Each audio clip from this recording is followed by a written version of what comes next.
We'd mentioned some of the speakers today. I know a few people are just joining, so we might just recap on that. We have Maurice, who's head of the Patient Safety Legislation and Advocacy in the National Patient Safety Office in the Department of Health. Professor Suzette Woodward. She's a former paediatric intensive care nurse, and she's worked in the NHS for 40 years, with 20 years focusing on patient safety. She has numerous publications, numerous books that are amazing, and an easy way to access some of that information is on her Twitter at Suzette Woodward. We have Louise Loughlin, who's the National Manager of the Patient Advocacy Service and the National Advocacy Service for People with Disabilities. It's a really important and valuable service for patients and service users across the health service, people accessing our services, in particular when they're trying to manage or negotiate the complaints process. So Louise is going to talk to us a little bit about that. And we have Dr. Siobhan McCarthy, who's the Programme Director of the MSc and Quality and Safety in Healthcare Management at the RSCI or CSI. Siobhan is the principal investigator, one of the principal investigators on the eye care study. Just to say that Dr. Natasha Rafter had hoped to join us, but unfortunately she's not in a position to join us today. But again, we would hope that you'll have some really good insights from the eye care programme from Siobhan. Just to mention as well that my co-host today is Dr. John Fitzsimons. Okay, so we're just going to turn over to Maurice, who's going to talk to us a little bit about the National Patient Safety Office within the Department of Health, some of the work that they're doing, and also where you can get some more information. So thank you very much, Maurice.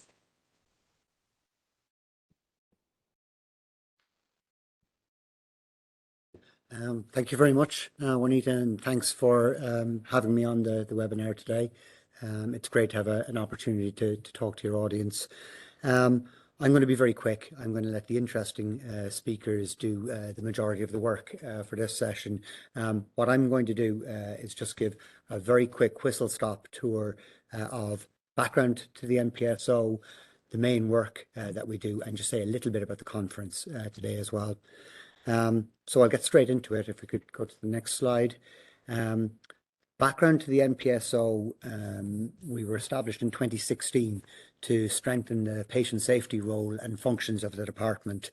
There are a number of reasons why the unit was created at that time. The department had always been doing patient safety work, but it was acknowledged that a greater role had to be taken. So this was informed by, I suppose, the report of the Commission on Patient Safety and Quality Assurance from as far back as 2008.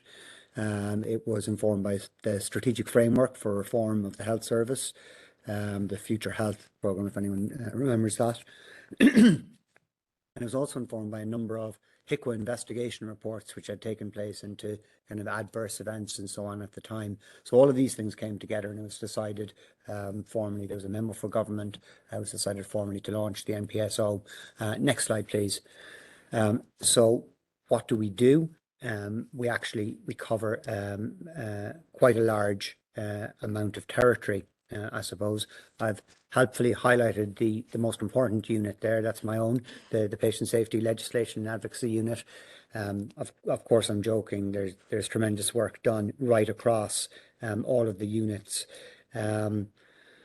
We are structurally, we sit under the Chief Nursing Officer, Rachel Kenna, who opened up the conference today. And then we have 4 streams of work. Go to the next slide, please.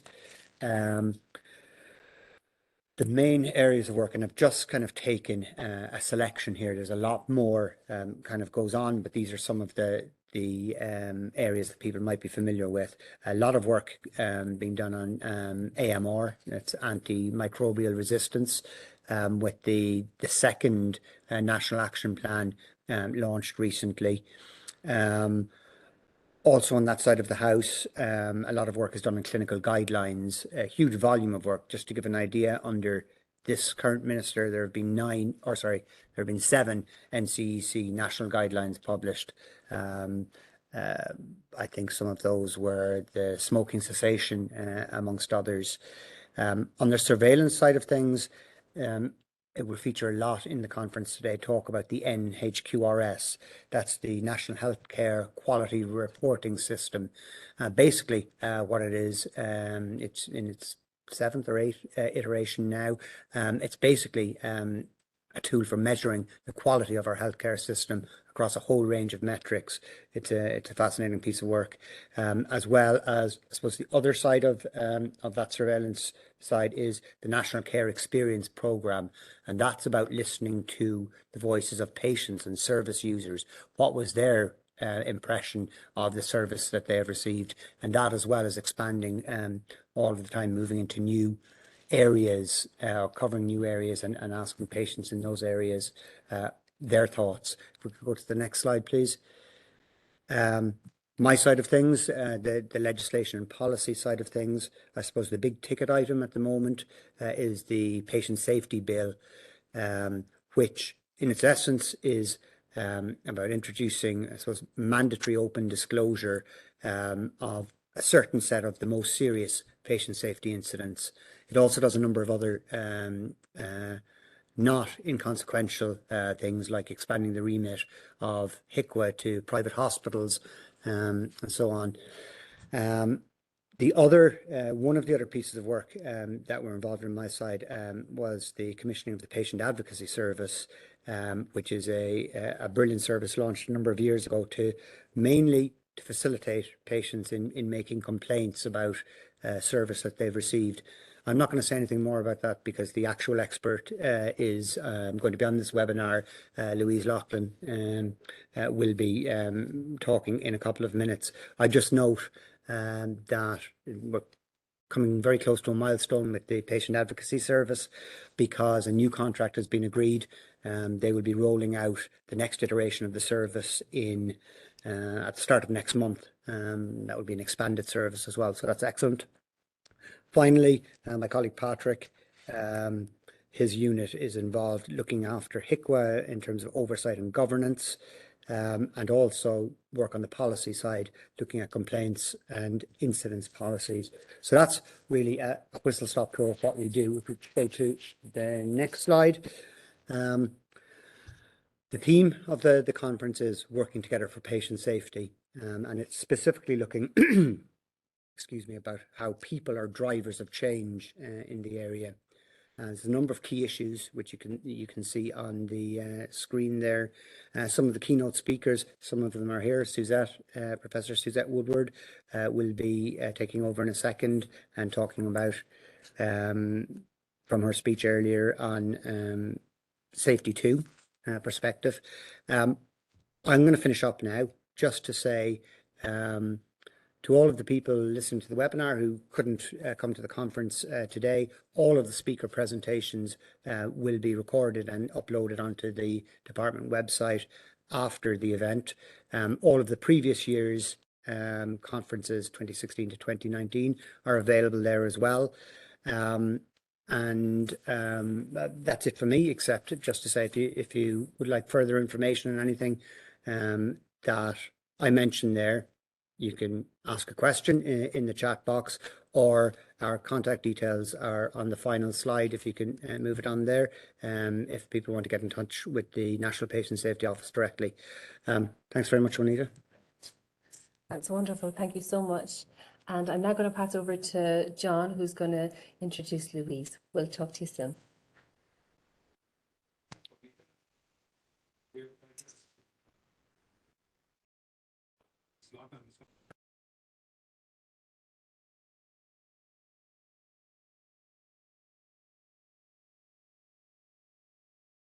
Okay, thanks, Juanita. I'm joined here by Louise Loughlin. I'm just going to turn our camera around. Louise, lovely to meet you, and it's good to be here, isn't it? And I've heard lots of people today, you know, saying how nice it is to be back in person again today. And you work in the area of advocacy, and how important is it for people who work in that area to be here at a conference like this today? Thanks, John. Yeah, it is great to actually be seeing everyone in real life, and many people who haven't met before meeting for the first time today.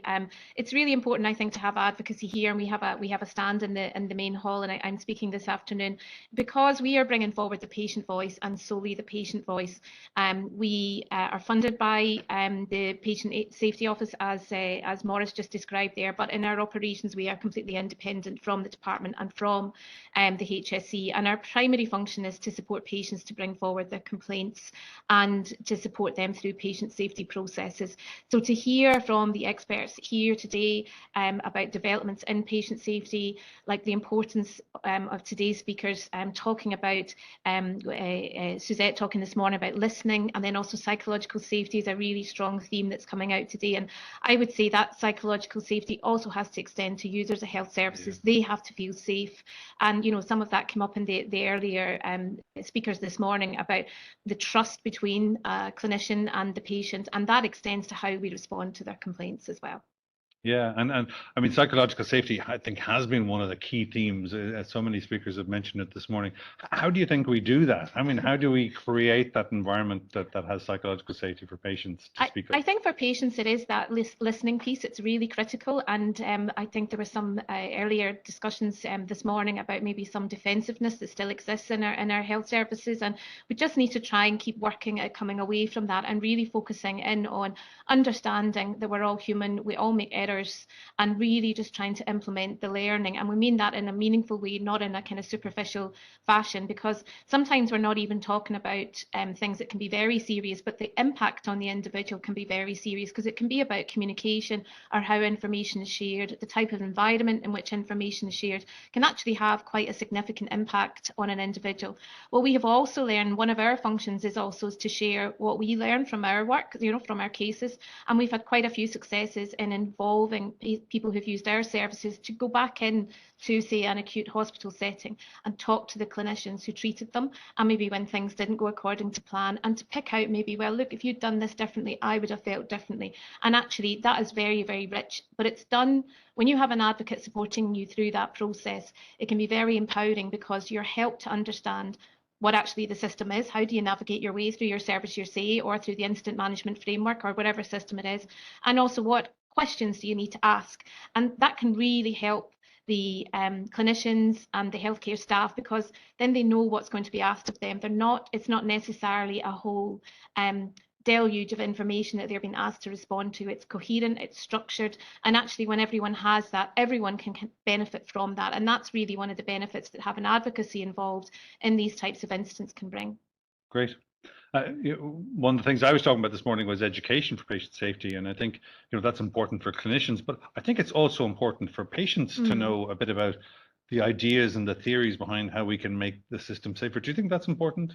Absolutely. I think sharing information about what happens when things go wrong and the learning from that, because, you know, we often have a popular discourse in all across the world about when things go wrong and there's a report and it sits on a shelf and does anything ever happen? But actually, we all know that people working really hard all the time to improve the services. So maybe one of the things is to get better about talking about, well, maybe that did go wrong, but actually this is the change that has happened and this is how things have improved. And also supporting staff through that as well. Our role is not to have a pop at staff or to make people feel even more crummy about maybe what's happened than they already did, or to impact on someone's reputation or their career. It really is about supporting the individual through that process, or a family member if there has been a death involved, to help them understand that and to help them maybe go, well, actually, I didn't want this to happen to anyone else, and now I've been involved. I feel that I've actually done as much as I can as the person who's been through this. That's really what it's about at the end of the day. And I think the more that patients know about it, the better for everyone. Yeah. Great, thank you. I guess our participants online are online because they can't be here today. So would you give us a sneak preview of what your takeaway messages for this afternoon are going to be? Well, I'm really going to be focused on what our service is and who it's for, and really just kind of building on that message around the importance of involving patients in dealing with complaints and dealing with patient safety incidents, listening to them and the learning that comes out of that. And then a little bit more about the future developments for our services, and also about how we collaborate with the HSE and particularly in the acutes and as we grow and develop from there. Thank you. Super. Thank you very much. I'm going to hand back to Anita.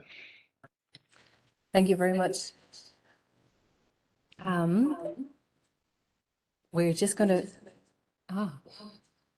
the sound here is doubling, so I'm hearing myself twice, and as interesting as that is for everyone, I won't continue like that. So we'll just start off. Just this is Professor Suzette Woodward, and we might just go back a little bit to a previous slide That's okay. Just Suzette, you were speaking to us this morning about safety too, and I'm just wondering, could you tell us a little bit about the new concepts that you were talking about?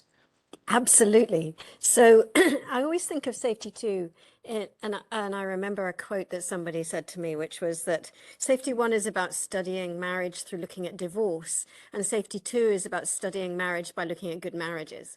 Which I really, really liked. So safety two, in order to talk about safety two, you have to think about safety one. So what is safety one, and then what is safety two? So safety one is the current approach, or the predominant approach that we do in safety, which is we look at failure. And there's nothing wrong with that. You look at failure from the point of view of the complaints that we just heard about, or incidents or claims, or anything where something hasn't gone as planned or as expected. And that's great, but that is only statistically, as we understand, around about 10% of the care that we provide. So what's happening in the 90% of the care that we provide? And that's where Safety 2 comes in and says, well, what does a safe system actually look like? I can see where it fails, but where does it succeed, and how does it succeed? What does that look like? So bringing those two together and saying, safety one, we want to look at the failure. Safety two, we want to look at the success, and then we'll have the whole picture of safety. So that's the crux of safety two. Okay. And just in terms of why do you think we need to be looking at it differently? You know, we talked this morning a little bit about root cause analysis, and it sort of seemed to be the chosen tool for a really long time. Like, what do you think is sort of different within healthcare that requires us to think about these things differently? I think we do have to ask ourselves some difficult questions, which is, so what's happened over the last 20 years? And are we learning, and have we made a difference? And so if we ask ourselves that, we then look at certain types of incidents, and we can see they're happening today, and they happened in, say, the year 2000. And so we say, well, that feels like we haven't learned as much as we should do. So that's number one. Number two, in parallel, we've learned tons and tons and tons about safety. So we've got all of these safety experts that have been looking at it year on year on year. And we've started to join with other people like risk resilience engineers, these people with great grand titles, and human factors experts and behavioral insights experts and stuff. So all of that is something coming together and saying, do you know what, the patient safety science that we used to think of in the early days, which was let's just look at some incident reporting, do some incident investigation, is so much more than that. And then what we've also had the privilege of being able to do is research stuff that we've been doing. You know, only over time can you do that. And so we've looked at root cause analysis, we've looked at other methodologies like the 5 whys, and we've asked critical questions. So do they work? Do they not work? And obviously, a lot of them do work in certain circumstances, but unfortunately, they don't work in every circumstance. And when you have a very complex situation that healthcare is, you actually need to think about, well, what's the complex answer to that? And so root cause analysis is too simple in some respects because it likes to look at things in a linear approach. So like a production line, if you've got lots of products at one end and at the end you'll have a washing machine or a car, it isn't like that in healthcare, is it? It's just patients are everywhere, staff everywhere, resources are everywhere. And so we need a complex system that might help us do that. And root cause analysis doesn't quite do that, but some of the systems thinking approaches really do. So in a short answer to you, I think we've learned tons about what we've done and what we haven't done, and now's the time to do things a little bit differently. So if you were to do things differently, and I'm working in a service at the moment, what sort of advice would you have for people working that are listening today in terms of what should they be doing to try improve how they're looking at patient safety? Yeah, I mean, you know, it can be a bit overwhelming when you have people coming in going, oh, by the way, don't do this, do this.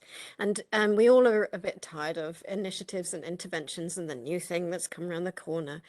And so I would suggest that you start slowly, one step at a time. And what you can do is say, well, I currently have the approach of looking at failure and looking at incidents or investigations. We'll ask a few different questions when you do that. So when an incident has happened, rather than saying, what did Suzette do? Why did Suzette do that? That would be really, you know, it'd be great if we could learn to get Suzette to stop doing that. We can ask some really lovely questions of, so what was it that influenced Suzette to make the decisions she made? What were the circumstances that she faced? What could we look at in terms of the contributory factors, like how much sleep she's had, how much she's eaten and drunk, how many interactions she gets? Can we start looking at those system issues that influence why we failed? But also, can we ask the crucial question, Why did it fail this time when most of the time it doesn't? So what is it about the times when it doesn't? Can we learn from, so for example, medication errors? If I've done that in my time, I've given the wrong medication. And so I could ask myself, why not did you do that? And really drill down on that one incident. Instead of actually saying to myself, how many times have I given these drugs and what are the factors that enable me to do that well? And then I might learn an awful lot more than just how I did it when I did it wrong. Okay. And in terms of that, obviously one of the questions that will always come up is accountability within that space. Yes. How does that work? Yes, I think that an awful lot of people think that the latest things like Safety 2 or a restorative just culture or even psychological safety are ways in which some people may perceive as staff being not accountable or responsible for their actions, because people can come in and say, oh, it's not the person's fault, it's the system's fault. Now, it is predominantly the system's fault. But the accountability and responsibility means that we actually should take, I mean, if you actually look at those words, the ability to take an account of what we've done, share our story, and share that with everyone else, and responsibility, the ability to take response or be responsible to respond to the account. So as in, I want to learn. So I'm going to share my story and I'm going to learn about that and I'm going to share it with everyone else. So, and it doesn't mean that it is a get away with kind of culture.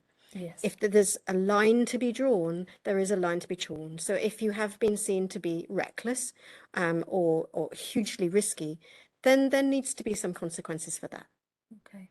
Is there any particular resource that you'd recommend to people to start looking at? And I know that you've sort of shared some of them, but is there any one? You're going to see There's this a whole list. there's a whole library. There's the library that's coming up on the next slide, and when you look at it, don't be frightened. But if you were to sort of say, what's the starting point for people? What would you say that would be good for them to look at? Just look at my library. Way too much. There's a lot. No, I could be really biased and say, well, just have a look at my books. That would be really, really lovely. But actually, one of the books in there for those, because times are tough. So Safer Healthcare, you can see third line down, right at the little bottom, is free.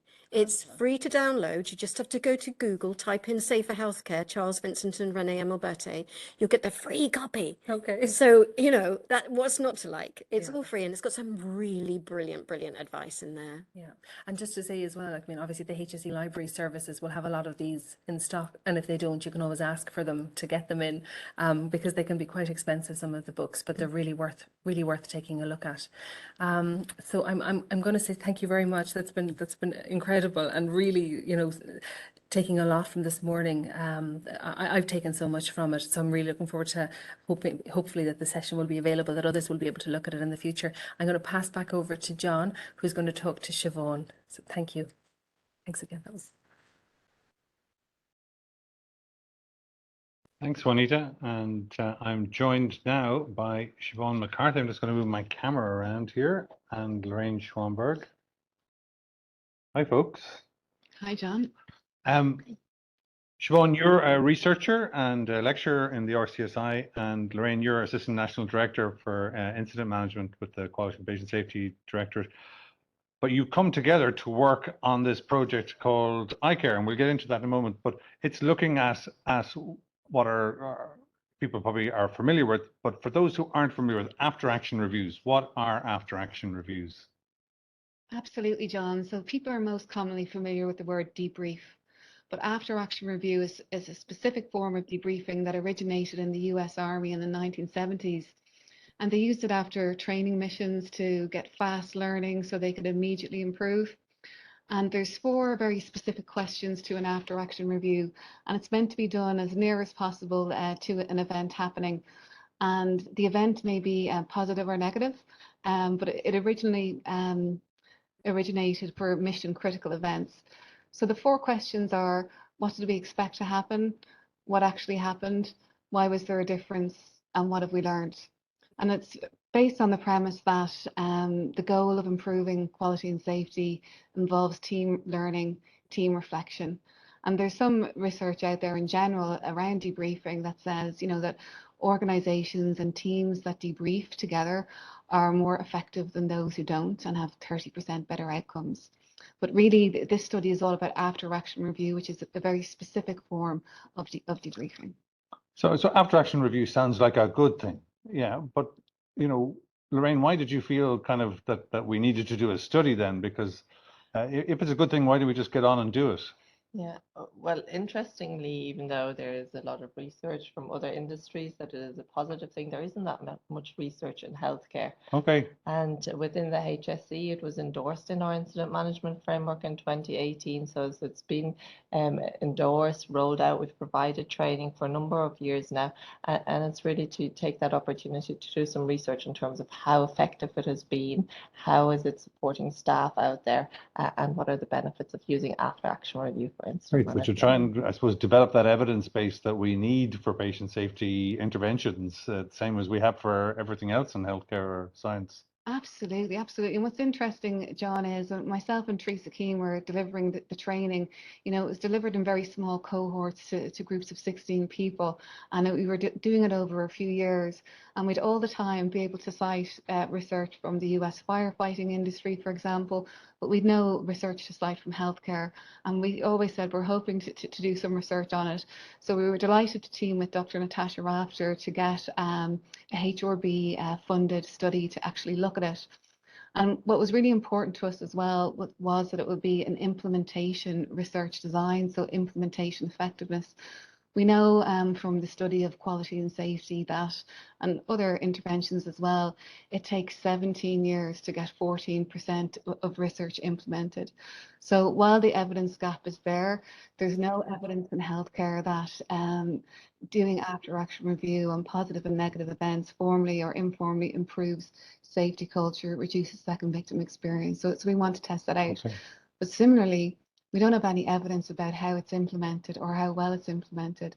So really studying those implementation strategies is really, really important. So we can work with the HSE, the knowledge users, and help refine those implementation strategies. How do you roll it out? How do staff raise awareness about it? In what context should it be used? So we're really excited with this study. When the findings come out in 6 months' time, we'll have findings around effectiveness, but we'll also have findings around implementation. And we felt that was really, really important for us. Great. And one of the things you've been using in implementation is simulation training, isn't it? And yes, yeah. We're very fortunate in the RCSI. I think maybe around 5 years ago, we had a brand new building and they had a brand new simulation center. So we know from research that simulation is a really effective way of improving skills. So we're also very fortunate. We work with, there's a lot of simulation training across the college, and we have an excellent team of actors that are used to acting out various different roles. So in the training, we had 4 different scenarios. It may have been a patient safety incident, it may have been a management event, a delay, and for each person on the training, they got to facilitate an AA or with one of those events with 3 actors, and they got to see 3 other ones. So they kind of rotated through the simulation center. So the training, it was interesting, you know, to have that type of training. But as I was saying earlier in the conference, well, the simulation piece was attractive. With my colleagues, with Teresa Keane, it was specifically designed for implementation. So we didn't just want people to come in and experience that really great training and then go off and us not hear, or them not hear from each other how they got on practicing AA or how they got on raising awareness about AA. So it was really important for us and for the HSE, for those trainees to come back and share how it was, because this was very new. Yeah. And people had lots of questions about it at the start. You know, could you use AA or for a very serious event for staff support? And typically it was, yes, you can, but that doesn't, you know, precede the need for an in-depth systems analysis as well. So it was very interesting as the whole training evolved over time. And as I was saying earlier, there was a lot of interest in doing informal AAOR, and that we were able to give that emphasis around things that Suzette was talking about earlier, or you were talking about earlier, like why did the fall not happen today? Yeah. So even if you had something good happen or just a simple everyday event, you can do AAOR on it. So because of all the enthusiasm, the training was always oversubscribed. You know, there was a waiting list for it, and the thing that not having the research on it really kind of irked our curiosity. So the research study, the iCare research study, it's the Irish Safety Culture and After Action Review Experience Study. Great. It is an international first. There's no other evidence of after action review on safety culture in healthcare. So we're really looking forward to what the research provides. We don't know yet. We've got to wait. How long? When are we going to? Let's say about 6 months. About 6 months. Yeah. Lorraine, these partnerships are so important, aren't they? With our academic colleagues, with the colleges. And then it's nice for us to do things that go back out into the international literature again. And that's an important thing for the HSE to do, isn't it? Yeah, I mean, Siobhan has already been contacted by colleagues in the Really? NHS Yeah, great. who've just revised their incident management framework and the approach they're taking. So a few steps ahead, which is really positive. You've been contacted by colleagues in the States and that. So there is curiosity on the international sphere. So it's great as the HSE to support that and to be part of that. Yeah, well done. That's really great. You know, one of the things that interests me is, you know, everybody talks about the importance of culture and making these things happen. But I also think culture is created by doing good practices, like, you know, doing an after action review well creates a good culture in a place. And so I think it's a great tool to drive forward kind of the creation of good culture, you know, that thing that can be so hard to do. Yeah, absolutely. Myself and Dr. Mairead Finn, who spoke earlier at the conference, who's been doing tremendous research on this, has been looking at the various different safety culture instruments. And one of the domains of those instruments is, you know, the non-punitive response to error. So when you have like well-conducted AARs that are, when people are involved in an inclusive fashion in learning as part of a team, we've looked at, say, studies that have used the second victim experience tool, and there's a correlation there. Yeah. And they haven't used them in evaluating an intervention, but separately, if an organisation has inclusive incident learning processes, there is evidence to say there's a link to less impact on the second victim. So it is a good promotion of safety culture, and we have to commend the HSE for it, because it was the HSE in 2018 that decided they wanted to put it in their incident management framework. And it was just really interesting. Obviously, we'd no crystal ball, but a couple of years later, it's used an awful lot in learning from emergencies. It's an official learning tool of the WHO after a pandemic is declared over. So it's really interesting given all the change that's gone on in the past few years. Great. Well, look, I think we may have to have you back on to QPS TalkTime in 6 months' time when the results are available, and we look forward to hearing all about that. Thank you. Thank you both. Thank you. So, are we at the end of our program there, Juanita?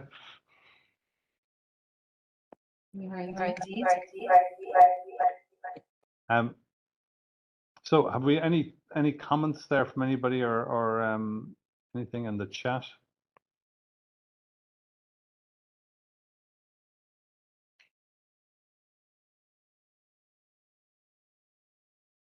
Just scrolling down through the chat there, we've got some AAR resources. I think it's we've been looking, I suppose, in the sense that we've got the speakers here today, and that we will have an opportunity to look back on all of their slides and that in the future and their actual presentations. But one of the things that sort of really struck me was one of the slides that Suzette had put up, and it says you have to know the past in order to understand the present.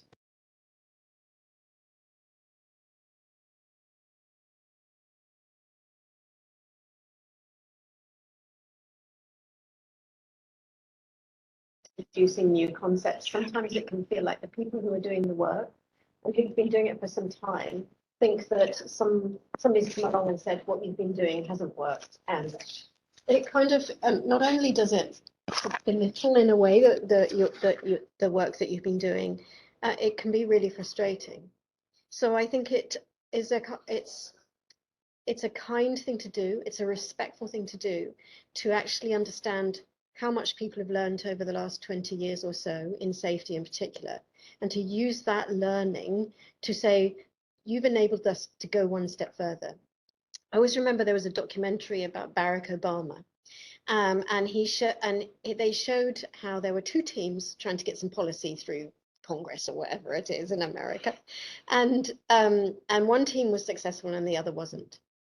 Now, instead of going to the one team that was successful and going, oh, hurrah, and raising a glass for them, he went to the ones who weren't successful. But instead of saying, I'm so sorry that you really, he just went, wow, you got onto a first step there. You really learned about how much you wanted to present to the Congress. And now what the Congress is now going to tell you is they want a bit more information. But you've made that first step. That's amazing. And I just think that's a really lovely thing to do, to respect people's past, the amount of effort that they've put into what they've done, and to use that as a learning platform for the future. So I think what that quote says is learn from the past and use it for your present and your future, and respect where people have come from. I think that's really important.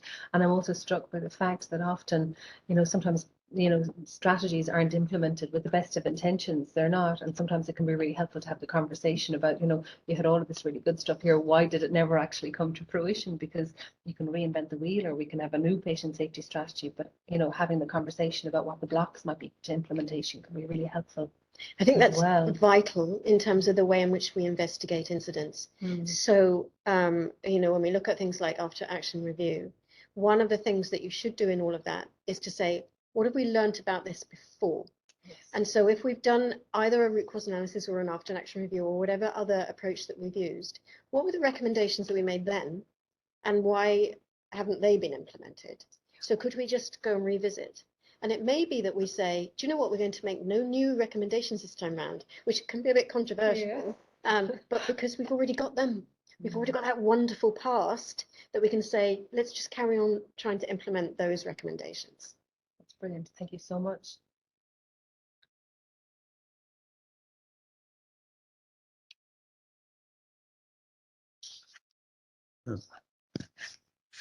Okay, folks. Well, it's a real pleasure to have had you with us here. We've had a great morning. I'm looking forward to a really great afternoon at the conference now, and we hope that you'll get to watch some of those talks online afterwards.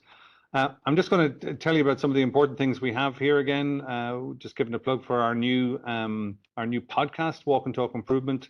There's a QR code there, which Stephen has very helpfully provided. We'd really encourage you to check it out. It's been made with our colleagues from Northern Ireland, and it contains loads of great safety and quality ideas. And it's really well worth a listen. Next slide there.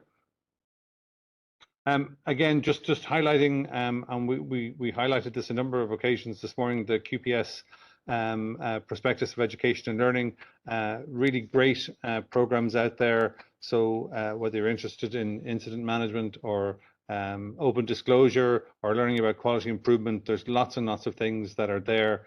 And I encourage people to become familiar with the guide and use some of those programs that are available throughout the health system. Next slide there. Again, just encouraging people, if you're not already on the map, please get yourself on it. The QPS Ireland Network map, again, another QR code there. So please tell us who you are on the map, and you can kind of connect with other people who are doing maybe similar work or in your region. And again, sharing and creating this community is so important. Next slide there. And part of that again is the Q community. So this is again a community that reaches across the islands, both Ireland and Northern Ireland, and then across the rest of the UK.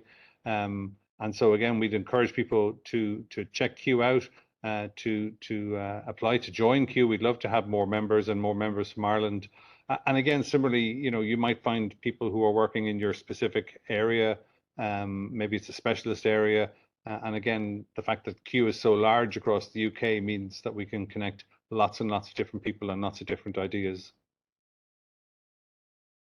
And finally, just a reminder for our next QPS TalkTime, and we're having a good run at the moment. We've got some great speakers, and our next speaker will be Professor Mary Dixon-Woods, who is from Ireland but works now at this institute at the University of Cambridge, and we're really looking forward to having Mary Dixon-Woods on QPS TalkTime in 2 weeks' time, so 25th of October. So just to mention, John, very quickly, just to say that's a live recording only, so you won't be able to watch that one back. So if you want to see it, make sure you register now. Okay, yeah, really important. So do make the time. And again, we know many people join in groups. So again, I'd encourage you maybe to get a group together, and that'll be a good one. You'll get a pop-up kind of you get a pop-up questionnaire just when you finish the webinar today. Please let us know how we did. Let us know what you liked, what you'd like to see done differently. We do listen to your feedback and we do incorporate it. And then we'll also send you a message to say that you were on the webinar today for your education. Big thank you to all the people who've done all the hard work in the background today. So Stephen and Maureen and Juanita and Shima, and it's been a real pleasure, and we're looking forward to a good afternoon now at the NPSO conference here in Dublin Castle. So bye-bye, and we'll see you in 2 weeks' time.